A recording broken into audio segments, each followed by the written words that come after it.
گران و بیسەرانی ڕادیۆ دەنگیکە لە هەر شوێنێک گوێبیستێ مەنسڵاتان لێبێ. محەممەد بابانم ئامادەکار و پێشکەشکاری بەرنامەی پرسیەم جارشمان تایبەتە بە هۆکار و لێکەوتەکانی ڕفراندۆ مەشخوص خواردۆکەی پارتی و بەرزانی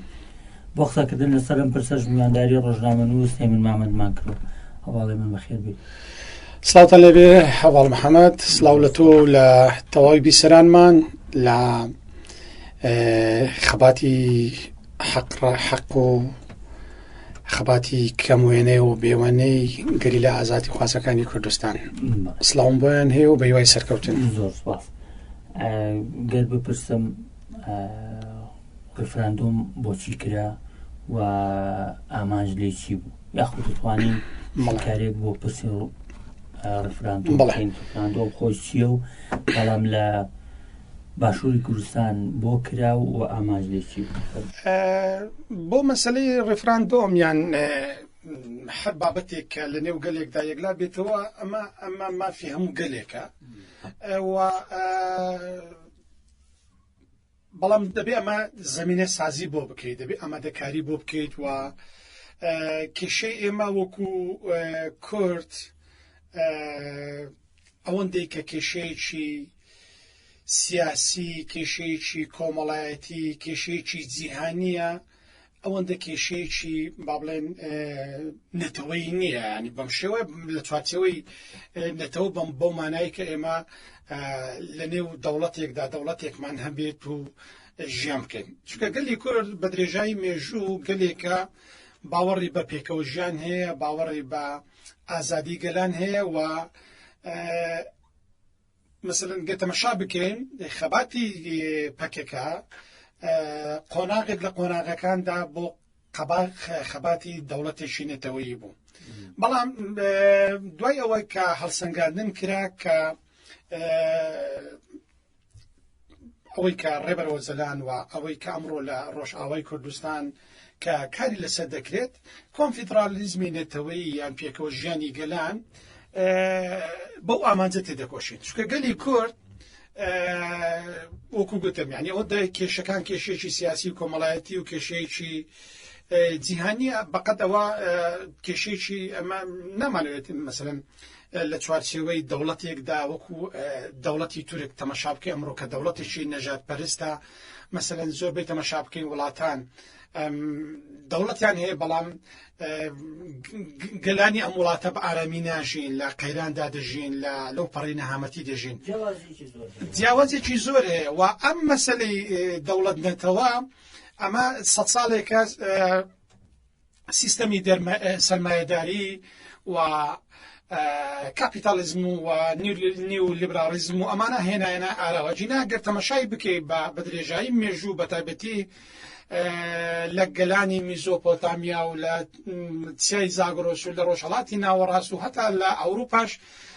گەلان کێشەی ئەوەیان نەبوو کە لە چوارچەوەی دەوڵەتێک سنوور دیار بکەیت ئەمە هەمە خاچی فلان دەوڵەت ئەمە خاچی فلان نەتەوەیە. بۆیە ئێمە وەکو کورد کێشەی ئێمە کێشەی ئەوە نیە کە دەوڵەتێکی نەتەوەیمان نەبێت و ئەمە ئەگەر بگەڕێمە سەر پرسیارەکە ڕفراندۆم بۆچی کرا. یعنی ڕفراندۆم ئێمە پێش ڕفراندۆم گەر تەمەشا بکەین. پێش ڕفراندۆم ئێمە وەکو دیفاکتۆ وەکو ئەمری واقع لە باشووری کوردستان ئێمە خۆمان لە خۆماندا دەوڵەتێک بوون. یعنی سیرکە لە ڕووی ئابووریەوە مەسەلەن نەوتمان دەفرۆشت و نەوتمان هەناردە دەکرد. مەسەلەن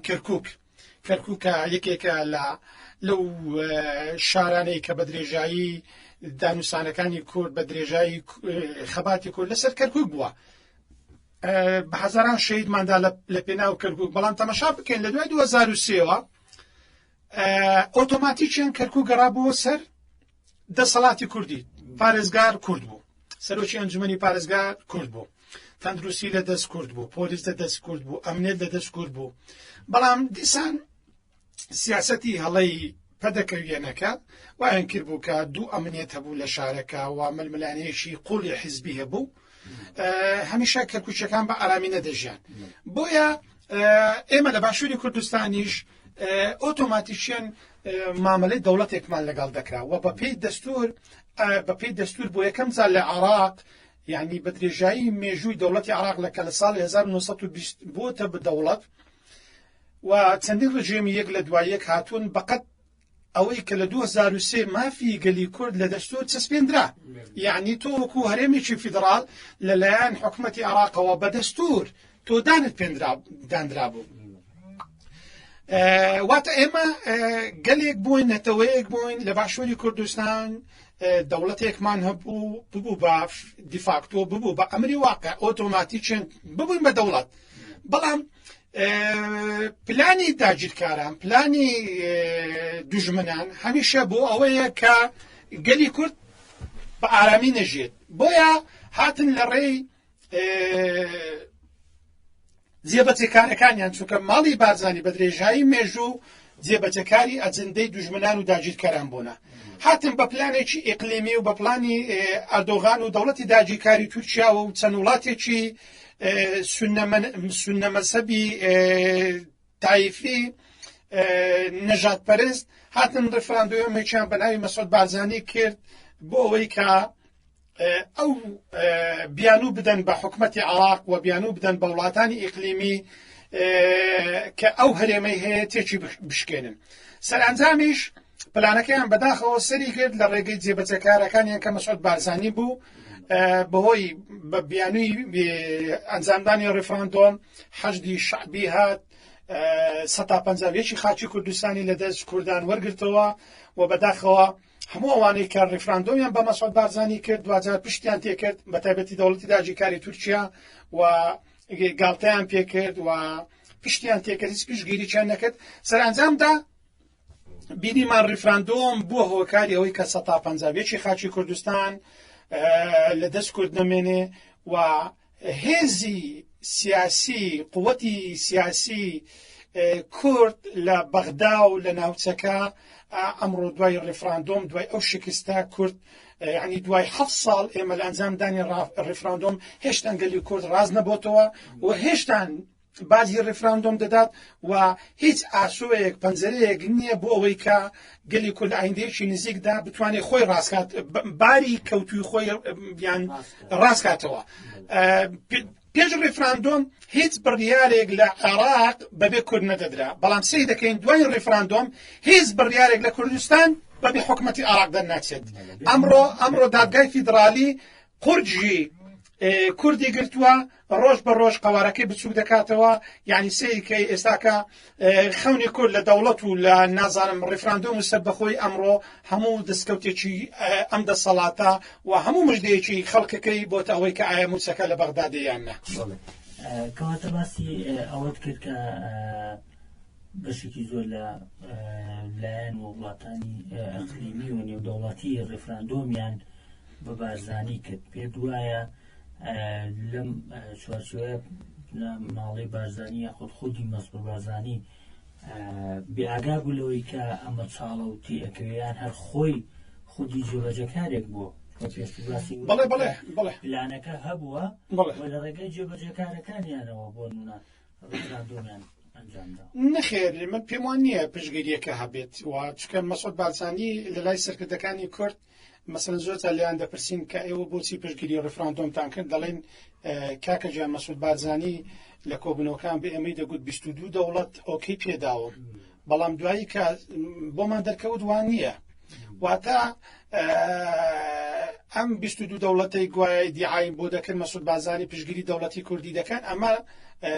فێڵێک بوو لە لایەنەکانی تر کرات بۆ ئەوەی کە سۆز و عاتفی لایەنەکانی تر ڕابکێشێت بەڵام بارزانی خۆی بەڵێ بارزانی خۆی دەیزانیت کە کەس پشتگیری ناکات تەنها مەسەلەن وەکو گوتم دەوڵەتی داگیرکاری تورکیا پێی خۆش بوو و ئەمەی پێکرد بۆ ئەوەی کە ئەگەر بێت و کورد سەربەخۆی وەرگێت و ببێ بە دەوڵەت ئەوە زیاتر بە تورکیا دەلکێت و زیاتر وەکو سنوورێک و وەکو ئەو جاشایەتی کە ماڵی بارزانی بۆیان دەکەن زیاتر بەرەو لای تورکیا بڕۆن و ئەم نەوت و سامانەی کە لە وڵاتە هەیە بەتاڵان بدرێت بۆ دەوڵەتی داگیرکاری تورکیا چونکە بە حەقیقەت بەپێی راپۆرتە جیهانیەکان باز لەوە دەکرێت کە غازی شیری هەرێمی کوردستان دوا وڵاتە لە گۆی زەوی کە غازەکەی خلاص دەبێت ئەویش دوای 360 ساڵی تر واتە دوای نزیکەی 4 سەدەی تر و باز لەوە دەکرێت کە کوالیتی غازەکەی زۆر باشە زۆر شلە زۆر بە ئاسانی دەردێەوە کوالیتەکەی زۆر هەزانە بۆیە دەوڵەتی تاجیکاری تورکیا پلانێکی درێژخایەنی هەبوو بۆ ئەوەی کە چاوی دەبڕوە ئەم سامانە و دەوڵەتی تاجیکاری تورکیا لەو بینە هیچ قازانجی هیچ زەرری نەدەکرد زیانی پێ نەدەگەیشت ئەگەر ڕیفراندۆمەکە سەری نەگرت ئەوەی کە وەکو مەسعود بارزانی گوتی ئەوە لە کوورد دەچێ و ئەو هەمیشە دوژمنی هەموو کوردێکە و هەمیشە ئەو دروشمیان هەیە کە دەڵێن باشترین کوورد لای ئێمە کوردێکی مردووە ئەمە لەلایەک لەلایشتر ئەگەر سەری بگرت بە ئەوە بۆ ئەوان قازانج بۆ ئەو کاتی بارزانی زیاتر تەسلیمیان دەبوو و زیاتر سامانی وڵاتەکەی تەسلیمی ئەوان دەکرد بۆیە دەوڵەتی تاجیکاری تورکیا ئەمەی بە مەسعود بارزانی کرد و لەو نێوەشدا خۆی زەرەر و زیانی پێ نەگەی 2000 کورد میلەتی کورد گەلی کورد لە باشووری کوردستان 6 ملیۆن کورد لە باشووری کوردستان بوو بە قوربانی ململانێ بوو بە قوربانی پلانێکی دەوڵەتی تاجیکاری تورکیا و مەسعود بارزانی و مەسعود بارزانی پیاوێکە هەمیشە خەمی گەلەکەی نییە خەمی نەتەوەیەکەی نییە تەنها ئەوەیە کە ماڵباتەکەی خۆی و کوڕەکانی لێ دەرچن ئەو هیچ کێشەیەکی نییە و سەرئەنجام بینیمان کە ئەو هیچ زەرەر و زیانێکی نەکرد تەناگەلی کورد نەبێت هەرچەندە لە دەسەڵات نەمان لە پۆستی سەرۆکایەتی هێرێم دوور کرایەوە و شەرمەزاری بۆ مایەوە بەڵام 2000 ئەوان وەکو دەڵێ ئەو کەسە ئەلفێکی بەسە کورد دەڵێ ئەو کەسە ئەلفێکی بەسە بەڵام ئەوان هەمیشە شانازی دەکەن بە خیانەتەکانیشانەوە تەماشاکەی ئەمڕۆ ئەوان شانازی دەکەن بە خیانەتی سیەکی ئاب و ئەمڕۆ سەیرکە لە میدیاکانیان کە چۆن باسی ڕیفراندۆم دەکەن یعنی لە کاتێکدا شەرمە ئینسان یعنی تۆ با نمونەکە وابێنینەوە تۆ مامەلەیەک دەکەی $100 پێیە لەو $100 $55 زەرەر کردووە $51 زەرەر کردووە $49 پێماوە یعنی چ ڕەوایە تۆ شانازی بۆ بکە وەڵام من ئەمڕۆ بسنسێکم کرد مامەلەیەکم کرد لە $100 $51 زەرەر کرد یعنی چ معقولە چ ڕەوایە تۆ شانازی بە پرۆژەیەک بکەی کە 151 خاکی کوردستانت لە دەست چووە بەو پەڕی شەرمەزاری و ئەتۆ ئەمڕۆ بەدەستکەوتی دابنێ یعنی دەستکەوت لە چی لە کاتێکدا 150 خاکی کوردستان ئەو خاکەی کە بە درێژایی مێژوو کورد هەزاران دەریای خوێنی بۆ ڕشتووە 182,000 ئەنفارت بۆ داوە 5,000 ئەڵابجەت بۆ قوربانی داوە 8,000 بارزانیت بۆ قوربانی داوە یعنی بە دەریای خوێنت بۆ داوە ئەمڕۆ تۆ بە سعاتێک هەمووی بە 1 سعات هێزی حەشدی شعبی هات 150 خاکی کوردستانی لە دەست کورد دەرهێناوە تۆ بێ ئەمڕۆ شانازی پێوە بکەیت بەر لە ئەنجامدانی هەڵبژاردن یاخود ڕیفراندۆم باسی کرد پێگەی کورد لە ئاسێکی زۆر باڵایە و بەراورد بۆ دۆخی کە ئێستا ئێمە تیاین دیارەکە پێگەی کورد هەم لە ناوخۆ هەم لەسەر ئاستی بەغا و لەسەر ئاستی هەرێمایەتی و نێودەوڵەتیش لە چ پێگەیەکە پێ دوایە ئامانجی ڕیفراندۆم تەنها گەیاندنی کورد بۆ دۆخی کە ئێستا هەیە بەڵێ ڕێک وایە تۆ سیر کە پێش ڕیفراندۆم لە سەرۆکایەتی هێرێم و فڕۆکەی وڵاتان وەکو دەڵێ هاتوچۆیان بوو هەر ڕۆژێ وەزیری دەرەوەکدا ڕۆژێ وەفدێک داهات یعنی پێگەی کورد پێگەیەکی زۆر ڕوون بوو بە تایبەتی دوای تێکشکاندنی داعش دیسان هەر لە سەردەستی کورد لە سەردەستی ژنان و پیاوانی گەریلا لە ڕۆژئاوای کوردستان یعنی بەهۆی ئەوەی کە لە ڕۆژئاوای کوردستان گەریلا و پێ دەتوانیوان کچان و کوڕانی گەریلا و پێ دەتوانیوان داعش تێک بشکێنن ئەمە ئەم سەرکەوتنەی لە سەردەستی گەریلا هاتە ئەنجامدان پێگەی کورد لە باشووری کوردستان بەهێز ببوو یعنی ئەمە ببوو هۆکاری ئەوەی کە پێگەی کورد لە باشووری کوردستان بەهێز بێ و وەفدی وڵاتان داد وەکو گوتم تۆ نەوتت دەفرۆشت بە ئاسانی یعنی لەسەر ئاستی جیهان تۆ مامەلێکی تر لەگەڵ دەکرا و حکوومەتی عێراق مامەلێکی تری لەگەڵ دەکردی بەڵام تەماشاکەی ئەمڕۆ دوای ئەنجامدانی 7 ساڵ لە ڕیفراندۆم تەنها ئەردۆغان هاتووە کە بەداخەوە قەڵای سووریان بە ئاڵای داگیر کرد بۆ ڕازاندەوە و تەنها بۆ مەرامی ئەویش بۆ نهاتووە پەیوەندی دیبلۆماسی لەگەڵ سەرانی بارزانی تەنها بۆ هاتووە کە وەکو جاشێک ڕێگەیان بۆ خۆش بکرێت و ئەجندای دەوڵەتی تاجیکاری تورکیا بەجێبەجێ بکەن وەکو ئەوەی کە دەبین ئەمڕۆ لەم سەدا چورونەوەی کە ماوە 150 لە ڕێفراندۆم دۆڕانم 140 کەماوە 130 تەسلیمی دەوڵەتی داگیرکاری تورکیا کردووە بەدەیان بنکە و بارەگەی دەوڵەتی داگیرکاری تورکیا لە ناوچەی ئامێدی کراوەتەوە. یعنی بڕوا بکە پێرێ ڕایدێکی زێرەوانی یعنی بەدەمگریانەوە بۆی باس کردم کە بەداخەوە ڕۆژانە ئەمرمان پێ دەکرێت لەلایەن سەرانی بارزانیەوە کە ڕێگا شەقام بۆ دەوڵەتی داگیرکاری تورکیا بکەینەوە. یعنی بڕوا بکە دەیگوت کاگێ من گیانم دێت کە دەبینم بەپارەی ئەم میلەتە ڕێگا و بان بۆ دوژمن خۆش دەکەین شەقامیان بۆ دروست دەکەین بۆی بگەن بە شاخەکان و بگەن بە گەریلا کە ئەمە هەرگیز مەخاڵە ناگەن. یعنی دەیگوت جەرگم ژان دەکات دڵم ژان دەکات کە دەبینم بەپارەی خۆمان بە شۆفل و بە حەفارەی خۆمان ئێمە ڕێگە بۆ داگیرکار دەکەینەوە. بۆیە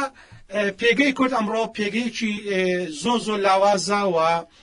داگیرکار لەو 1940 کە ماوە 130 داگیر کردووە ئەم 1990 کە ماوە لە زۆنی سەوزیان ئەم دەڤەرەی سلێمانی و ئەم ناوەی کە پێ دەڵێن ئەوش بەداخەوە ڕۆژانە دەبینین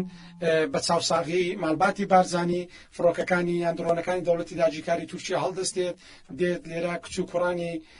وڵات پارێز لە سنووری سلێمانی شەهید دەکات. بۆیە ئەوەی کە بازم کرد بەڵێ مەسعود بارزانی ئاگای لە پلانەکە هەبوو و ئەو ئەزندای دوژمنان و داگیرکەرانی جێبەجێ کرد و خەونی ئەوانی هێنادی و بەداخەوە تەناگەلی کورد لە باشووری کوردستان زیانی پێکەوت و تەواوی گەلی کورد لە و پارچەکانی تر چونکە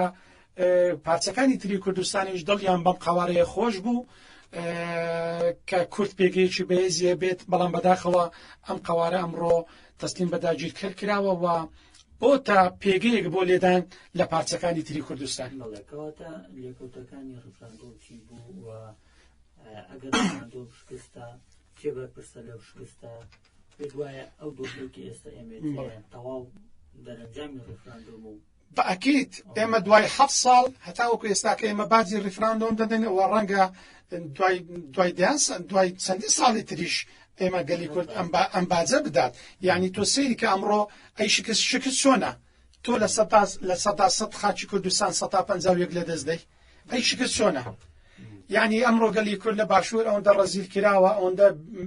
خەڵک نەیتیمای وڵاتی ماوە نەیتیمای نیشتیمانی ماوە هەموو مژدەی ئەم گەلاوەیە کە موچەکە لە بەغداوە بێت. یعنی لە کاتێکدا تۆ پێش ڕفراندۆم نەوتی دەفرۆشت بەڵام دیسان بەداخەوە کە نەوتیشان دەفرۆشت هەر موچەکەی خەڵکەکەیان نەدەدا. تۆ پێش ڕفراندۆم پێگەیەکتە بوو بەڵام هەر هاتی بەهۆی ململانێ و بەهۆی عقلیەتی تسکی حیزبایەتیەوە تۆ ئەم قوارێت لاواز کرد. ئەمڕۆ وەکو گوتم ئێمە لە خەونی سەربەخۆی و بە حساب دەوڵەت ئەمڕۆ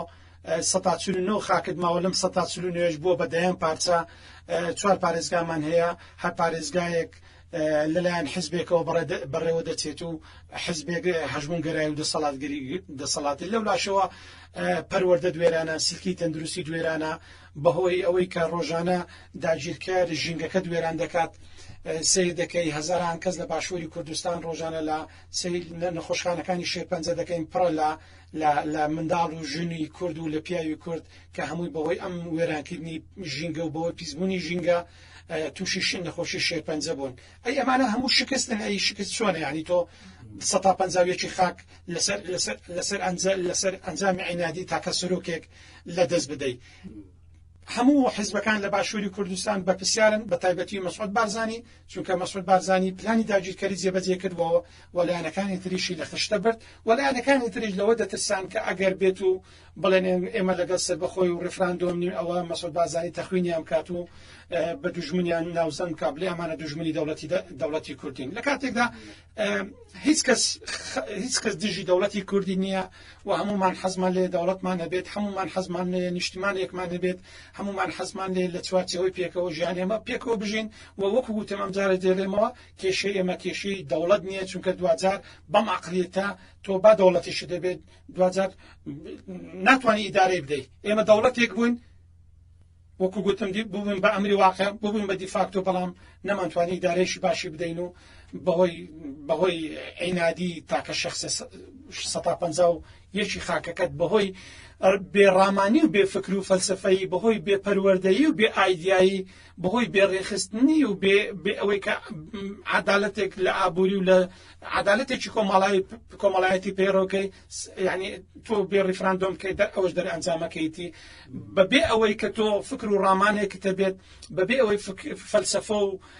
ئایدیایەکتە بێ بەبێ ئەوەی پەروەردە و ڕێخستن دەبێ دەوڵەتیش دەبێ دوجار شکست دێنیت و میلەتەکەت زەلیل دەبێت دوای 7 ساڵ ڕیفراندۆم پێویست بە دۆخی ئێستا دۆخی کورد لە چ ئاسێکە ئێمە دەزانین لە سەروبەندی ڕیفراندۆم و دوای ڕیفراندۆمیش بینیمان وڵاتانی ئەقلیمی بە تایبەت دەوڵەتی دایکەری تورک پەنجە و تۆمەتێکی بۆ کورد ڕاکێشاوە بە تایبەت سەرزەنشتێکی بناڵێ بازرانیش کرد بەڵام ئمە دەزانین لە ئێستادا دوای 7 ساڵ ڕیفراندۆم هیچێک لە هەم دۆست یاخود توانین بڵێن هەر تەواو بەشێکە لە دەوڵەتی دایکەری تورک ئەو بنەماڵێ بە تایبەت ماڵی بارزانی و تەواوی سیاسەتی پەدەکەش لە بەردەستی تورکیا و تا ئێستاشی لەسەر بێ لە بریەوەی کە بابەتەکە لە دوای ڕیفراندۆم بگۆڕێ بۆ دوژمنایەتیەک تۆزانی ئەگەر بابەتەکەت یاخود پرۆسەکەت پرۆسەیەکی شەرعی و کۆمەڵایەتیە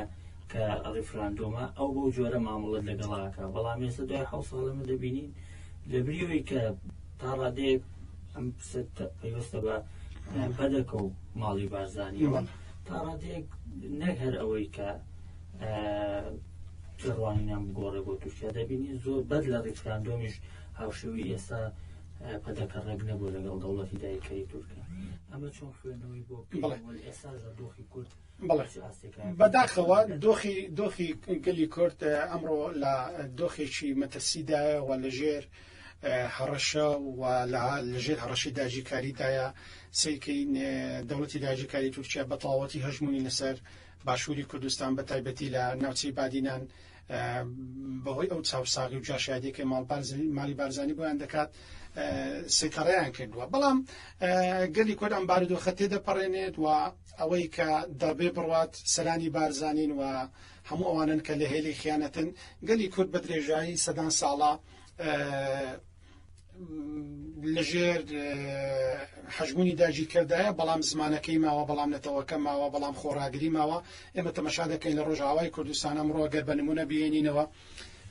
دوای 12 ساڵ لە ئازادی کە مێژوێشی زۆر کەمە بە بەراورد لە گەڵ 33 ساڵی باشووری کوردستان بەڵام گەلی باشووری کوردستان ئەمڕۆ تخاوەنی خۆسەریەکی خۆیەتی و شەڕی بەشار ئەسەد دەکات شەڕی بەرەی نووسرە و داعش و دەوڵەتی داگیرکاری تورکیا و هێزی ڕۆژ و ئەنە کەسە دەکات و لەسەر پێی خۆیەتی بۆیە هەر گەلێک کە خاوەنی پەروەردە و تێڕامان و فکر و فەلسەفەیەک و بە تایبەتی ئەم ببورە ئەو فکر و فەلسەفەی بەڕێزە ڕێبەرەوە جەلان کە دایڕشتووە ئەمڕۆ نەکگەلی کوردگەلانی تریش سوودی لێ دەبینن ئەگەر ئێمەش لە باشووری کوردستان لەژێر ئەم فکر و فەلسەفە و ڕامانە ژیانمان بکردووە سیاستمان بکردووە ئەمڕۆ گەلی کورد لە باشووری کوردستان بەم شێوەی لێ نەدات و بەداخەوە مەسعود بارزانی تەنها دوای 1 ڕۆژی ڕیفراندۆم لە کۆنگرێکی ڕۆژنامەوانی بەم پەڕی زەلیلیەوە دەڵێ داوا لە حەیدەر عەبادی دەکەم کە دەرگای حیوارد و گفتوگۆ دانەخات و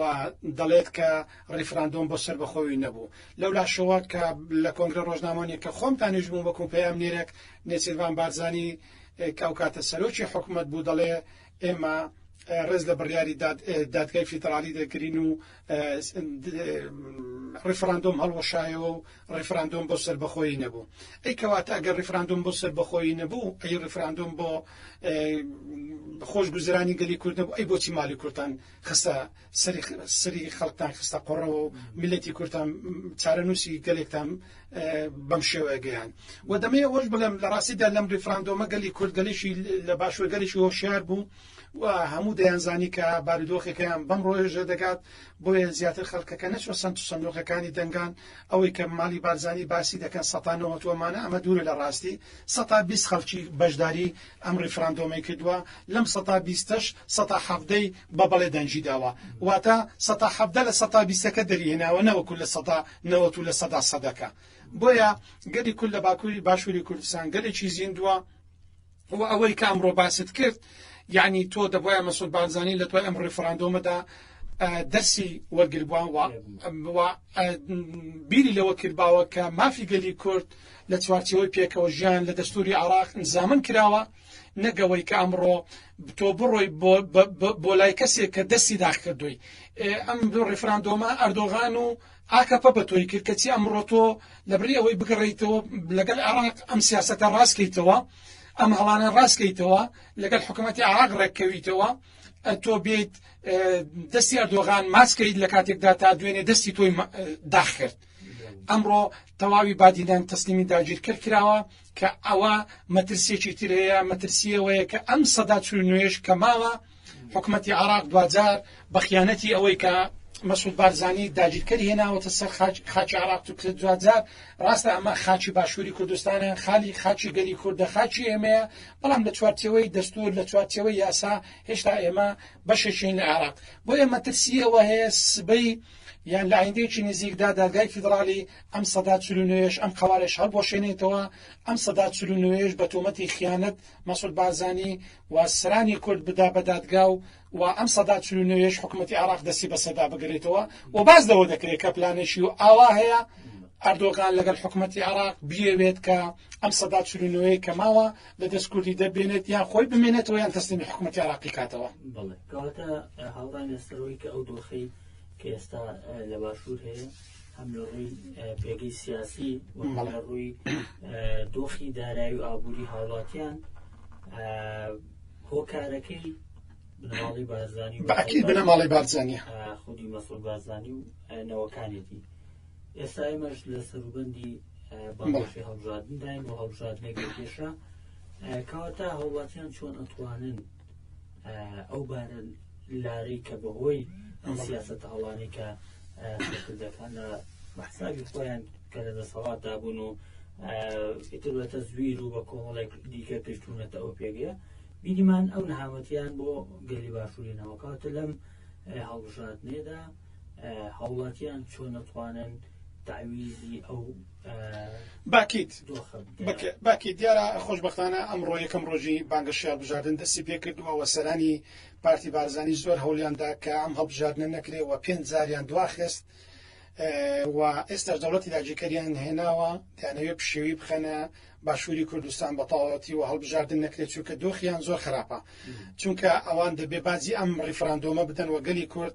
گەلێکی هۆشیارە لە باشووری کوردستان و تێگەیشتووە کە ئەوەی ئەمڕۆ بەسەری هاتووە لە ئەنجامی شکست و هەڵەکانی مەسعود بارزانی و کوڕەکانیەتی بۆیە دەبێ ئەم بارودۆخە بگۆڕدرێت و خەڵکی کوردستان دەبێ ئەم بارە لارە ڕاستکاتەوە ئەمە بەچێ دەکرێت لە هەموو دنیاوایان بە کوردەتا یاخود بە شۆڕشی چەکداری یاخود بە شۆڕشی سپی ئێمە لە باشووری کوردستان گەلی کورد گەلێکی ئاشتی خوازە دەیانەوێت لە ڕێگەی شۆڕشێکی سپیەوە کە سندوقی دەنگدانە ئەم بارە لارە ڕاست بکەنەوە ئەم حکومڕانێت تێک بشکێنن کە ئەمڕۆ بە هیچ شێوەیەک نوێنەرایەتی گەلی کورد ناکات و لە خەمی کوردانیە بەڵکو لە خزمەت داگیرکردایە بۆیە پێویستە هەمومان لەم هەڵبژاردنەدا بچینە سەر سندوقەکانی دەنگدان و دەنگ بدەین بەو خەڵکی وڵات پارێز دەنگ بدەین بەو خەڵکانی کە دژی داگیرکارین بەو خەڵکانی کە نیشتیمانەکەی خۆیان خۆش دەوێت بەو خەڵکانی کە لە خەمی ژینگە و لە خەمی پرسی ژن و منداڵی کوردان و لە خەمی ئەوەدان کە چیتە نیشتیمانەکەیان لەلایەن داگیرکەرانەوە دەستی بەسەردا نەگیرێت دار و درەختەکان و ژینگەکەی وێران نەکرێت بۆیە پێویستە هەمومان و گەلی باشوور بە تایبەتی ژنان کە ئەمڕۆ سەدەی ژنانە سەدەی 21 سەدەی ژنانە پێویستە ژنان ڕۆلێکی گرنگ ببینن لەمە بستنە سە سندوقەکانی دەنگدان دەنگ دەم بە ژنانی تێکەوشار دەنگ دەم بە ژنانی ئازاد دەنگ دەم بە ژنانی هۆشیار بۆەوەی بتوانین ئەم سیستەما ڕاست بکرێتەوە و ئەم باریلاریەی کە بەهۆی شکستی ڕێفراندۆمەوە توشمان هات ڕاستی کەینەوە و دەستی دوژمن و خیانەتکاران ببڕین و دەستی داگیرکرد ببڕین و خاکەکەمان لە داگیرکرد پاک بکەینەوە و پەیوەندی خۆمان لەگەڵ وڵاتان لەگەڵ پارچەکانی تری کوردستان ڕێک بخێنەوە چونکە دوجار گەلی کورد تەنها چیاکان و